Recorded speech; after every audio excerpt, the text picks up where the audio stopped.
Today on The Young and the Restless, Nate talks to Sharon, Daniel fields a strange call, and chaos erupts at the Abbott mansion.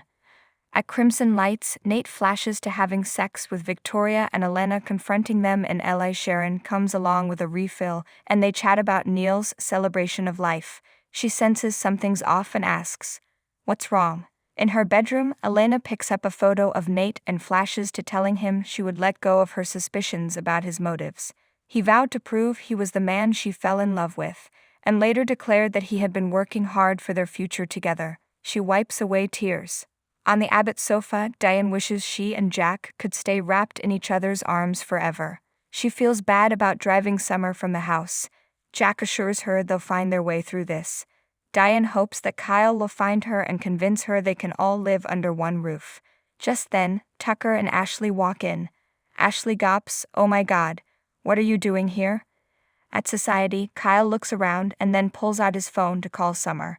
He's leaving her a voicemail saying he's worried when Maria walks up. She asks him to join her for a drink while she awaits her takeout order. Kyle can't stay. Maria goes on about Neil's memorial, but then realizes something is going on with him. In the park, Summer tells Daniel that they can't tell anyone their mother is alive. It would destroy her. They can't risk announcing it to the world until they have a plan. Daniel declares that it's the right thing to do. Summer scoffs, "Why? Because you say so? Why do you get to decide?" Daniel fumes, "If you didn't want me to have a say in this, why did you tell me?" Summer says the secret was too big for her. She had to tell him for her own sanity and because he was grieving. She had to tell him that their mom was alive, but she won't let him blow everything up. Daniel insists they need to tell the truth, but Summer won't let him do that. Daniel argues she can't really stop him. Summer warns him not to be so sure. She says they'll tell the truth after they figure out how to keep Mom safe. Daniel can't live with this secret, knowing how many people it's hurting. Summer asks if he's willing to jeopardize their mother's entire future over his conscience. He answers, yes. Summer, appalled, blasts him. "Oh my God, get over yourself. This isn't about you. This is about Mom and what she needs. What she needs is us." She warns him not to do the condescending brother thing with her either. He blew up his own family. Daniel tells her he learned from it. Summer hollers, "Good for you." Daniel says she sounds like Phyllis and asks how she can look Kyle in the eyes, knowing she could take his pain away, and instead, keep lying to him. Daytime's least wanted. These characters didn't sizzle. They fizzled. At Society, Maria pushes Kyle to spill. Kyle says there's some good news. His mom got out on bail today. Maria asks why he doesn't seem happier. Kyle explains there was a confrontation with Summer at the house and she ran out. Maria can understand it being difficult for her to be under the same roof as the person accused of killing her mom. Not that I think Diane did it. Kyle says his mom didn't do it, but Summer cannot see it. Maria reminds him that she's grieving and angry and needs someone to blame. Who better than the person all the evidence points to? Kyle doesn't know how much longer he can go on with his wife believing he's defending a murderer. It hurts like hell. At the Abbott mansion, Ashley wonders how the hell Diane got out of jail and accuses Jack of engineering a jailbreak. Jack warns Harrison is upstairs with his nanny. Ashley thinks he should be more worried about who he's exposing the boy to than her tone of voice. Talk turns to Tucker, and Ashley points out, "At least my guest hasn't killed anyone." Diane welcomes Tucker and congratulates him on redeeming himself with Ashley. It's nice to know she has the same big, warm heart her brother has. Ashley fumes, "So how did you do it, Jack? How did you get this homicidal flight risk fiancé of yours out of jail?" Jack says Michael got them a judge who leaned toward fairness. Arguing ensues as Ashley tells Jack that when Dan takes off again, it will be him left holding the bag for a 7-figure bail payment. Jack hollers, "Enough," and Ashley asks why Diane's so quiet. Diane says they need to figure this out if they're going to be under the same roof. Ashley suggests the two of them find their own place. Diane holds up her ankle monitor and Tucker grins in amusement as she announces she can't leave the premises. Ashley tells Jack and Diane they're disgusting for the damage they're doing to Summer, forcing her to live with the woman charged with murdering her mother. Have you no shame? At Society, Kyle tells Maria he's losing Summer a little more each day. He has to prove his mother is innocent. Maria wishes she could help. Kyle says she already has by being a good friend. Maria is team love and hopes he finds Summer and the proof he needs to clear his mom. Kyle downs his drink and says, "So do I." In the park, Summer and Daniel debate about her lying to Kyle. Daniel complains that his mom is rotting in a jail cell for something she didn't do. Summer says Diane's out. She explains Michael did some kind of lawyer move. Diane's okay. Daniel argues she's still charged with murder. Summer says it's only until they devise a plan to help their mother. If Daniel tells the truth now, Phyllis will go to jail. Daniel grimaces. Summer hates lying to the people she loves as much as he does, but this is the only thing standing between their mom and a prison sentence. Daniel asks if she's willing to sacrifice for marriage. Summer knows if they have some time, they'll find a way. Daniel says, "No, Summer. Kyle deserves to know the truth. Mom is alive and Diane is innocent." At Crimson Lights, Sharon talks to Nate about seeing him speaking to Devin and Lily earlier. Nate says he felt like they had a shot at reconciling, but the tension was still there. He muses that success comes at a cost, but he didn't realize how much he'd have to give up, especially recently. Nate admits he hasn't managed his priorities and has made mistakes. Now his personal life is suffering as a result. Sharon noticed he came alone tonight and asks if everything is all right with Elena. At Society, Maria notices when Elena walks in and orders a whiskey neat. Maria asks why she didn't come to the party and realizes Elena didn't even know about it. Elena's interested to hear that Nate showed up. She confides in Maria that she and Nate aren't on speaking terms right now. She got played. She wanted to believe that Nate was still the man she loved. He manipulated her and she's done being quiet. Elena muses that all Nate cares about now is power and success. It kills her that she believed him when he said he wanted to change. Maria offers, maybe this is just a phase. Elena thinks it's who he is, and she has to accept it. There's no coming back from this. Nate made a decision and now I have to make mine.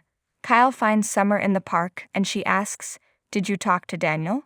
Kyle hasn't heard from him and wonders if that was the text she got when she ran out of the house. He's looked for her all over town. He tells her he's crazy in love with her and can't help but worry when she takes off. Summer exhales. "I had to get out of that house." Kyle says the way she keeps running away scares him. Summer embraces him, "I love you." Kyle assures her there is nothing she can't tell him. He's tried to give her space to grieve, but all he wants to do is hold her and tell her everything will be okay. "Talk to me, Summer.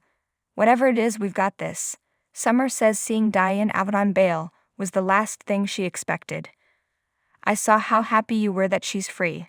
I'm happy for you, but I can't." Kyle understands. He swears they will find a way through it. Summer asks, "What if that isn't possible?" At Crimson Lights, Sharon's sorry that Nate's going through a rough patch. He says it's more than that, and it's all on him. "I've changed a lot." Sharon guesses losing his ability to perform surgery played a role in that. Nate's found a passion for business, and it's created problems for him and Elena. "We've been moving in different directions ever since." Sharon asks if he likes the man he sees in the mirror. He replies, "Not tonight." Sharon asks, "In general?" Nate says he does. In the past, he could share his excitement with Elena, but now it's he loves her but he hurt her very deeply. "I feel terrible about it." In the park, Kyle tells Summer they don't have to stay at the house. They can go on a trip so she can feel safe and heal. Summer can't. She knows how important it is for him to be there with his mom. He insists Summer is his priority. Summer thinks they should explain to Harrison that Dee Dee is back. Kyle says he'll be thrilled, but he's not looking forward to telling him Phyllis is gone. Summer shakes her head. "We can't do that. It's too soon." Kyle reminds her they told him about Ashland. "I think he's ready." Summer blurts, "Well, maybe I'm not ready." Kyle will do whatever she wants as long as she agrees to come back home with him. Daniel enters his sweet-looking peeved, undoes his tie and shirt and pours a drink. His phone rings. It's an unknown number. He says, "Hello," a couple of times to no response. Suddenly, realization dawns and he asks, "Mom, is that you?" At the Abbott mansion, Diane informs Ashley that she cares a great deal about Summer. Ashley retorts, "And yet, you're still here." Diane will do everything she can to make her comfortable. Ashley urges them to call the judge and do a change of residence.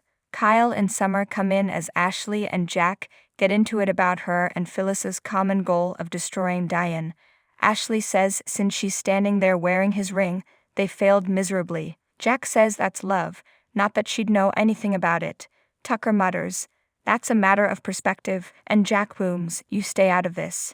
Ashley says Diane will slip up, she'll call the DA, and she'll be back in jail before Jack knows it. Kyle hollers, "That's enough.